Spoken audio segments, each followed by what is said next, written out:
What's up, guys? Welcome to the Being Beautifully Honest podcast and channel. Thanks for being here, being subbed. If you're not, hit the button. And if you're listening on YouTube, hit the like. It's like walking in the room and hitting that light switch.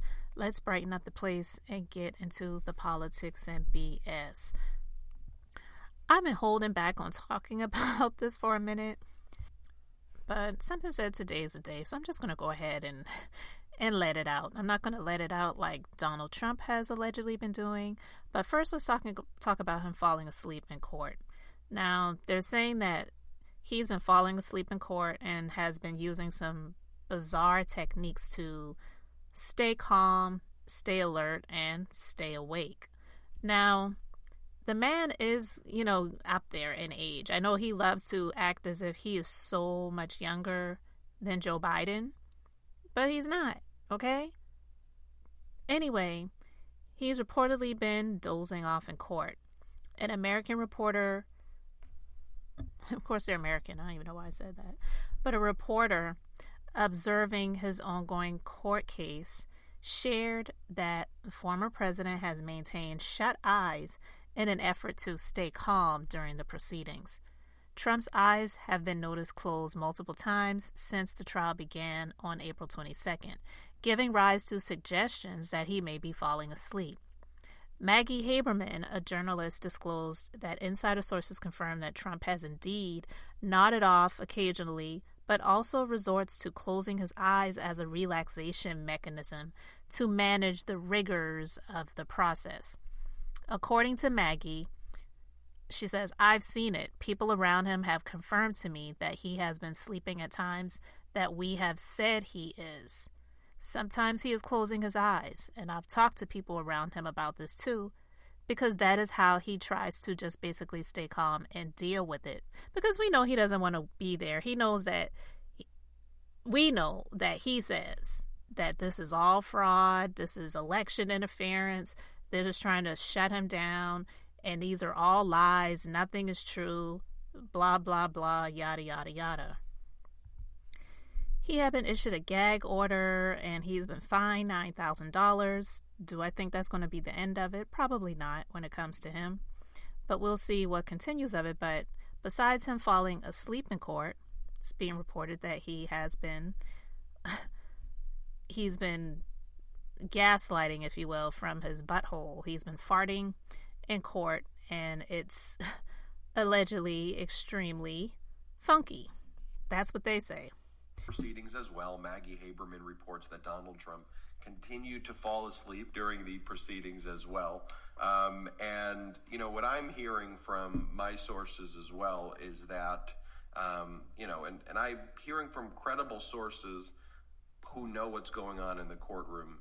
And what I'm hearing is that, take it for what it's worth, but that Donald Trump is actually farting in the courtroom, and that it's very stinky around him. It's putrid odor in the courtroom, and that Trump's lawyers are like repulsed by the scent and the smell.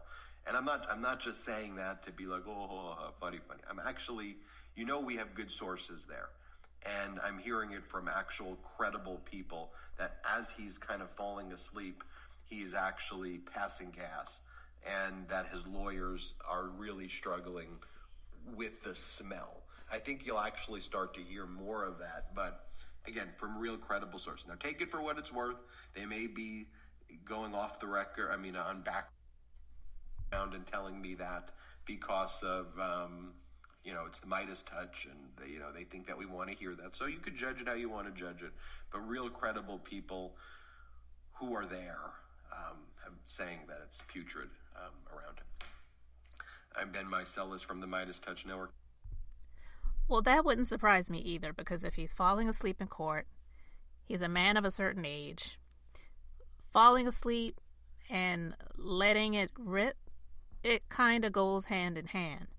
And being that he only drinks like Diet Cokes, which is full of carbonation, eats McDonald's burgers, and he's not the healthiest, I can definitely see that being the case. But listen, the fact that all of this is going on while he is on trial for things that he did that has nothing to do with politics, honestly, in terms of what he tries to call it election interference, it's personal things that he did as well as things that he did that were not supposed to be done in conjunction with him running for office. So having a porn star that he slept with, and we're using some generic terms, but we know he didn't sleep with her. He did a number of other things with her. But to pay her so that she could keep her mouth closed, as well as another woman that he was having an affair with, Karen McDougal, and I'll talk about that in a separate podcast.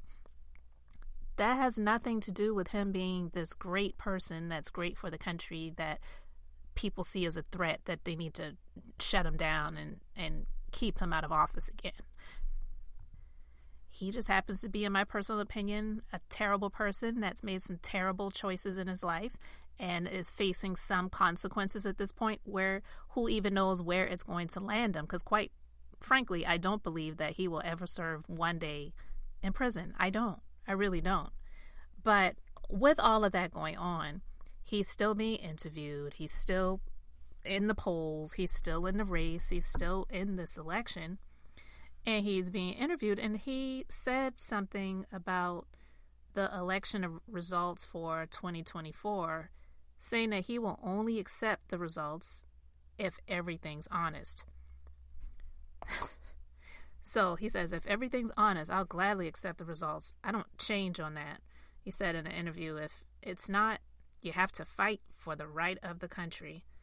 So listen, so with that statement, you already know what that means. That means if he doesn't win, that means that the results are not honest and the election was stolen. And in his words, again, because he only believes that he should be the one to be the winner. And if he didn't win, then that means that the election was rigged.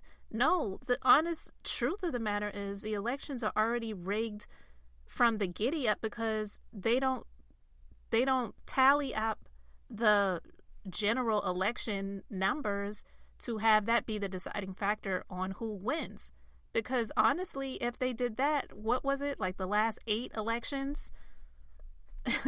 the persons who won were, it didn't really have much to do with the electoral college. It's just a slim margin. But Republicans, I should say, what I meant by that is that Republicans by far have been losing the general election. So it's crazy that we just live in a time right now where we're in another election year.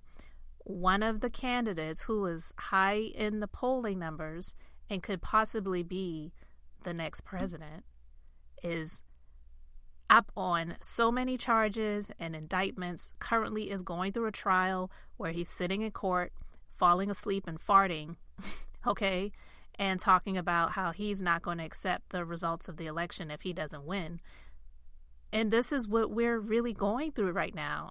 I am not a Democrat and I'm not a Republican, but this is just crazy to me. And I personally don't want to go through this type of, I feel, trauma of dealing with this person being in office again, honestly. So I just share this information in hopes that people are paying attention and listening. And even if you're not tuned into the polls and no one's polled you or anyone you know, it's not going to stop you from going to the polls to cast your vote. Because I know people love to say that all these horrible things about Joe Biden, but I am not a fan of anybody. But that old saying, the lesser of the two evils, that's what it's about for me. And that's what I believe that if you have common sense, you should be doing. Because I wouldn't care if a Republican was the president of the United States. But what I don't want is someone that wants to low-key be a dictator and only cares about his own personal interests. And that's what it's always been about when it comes to him.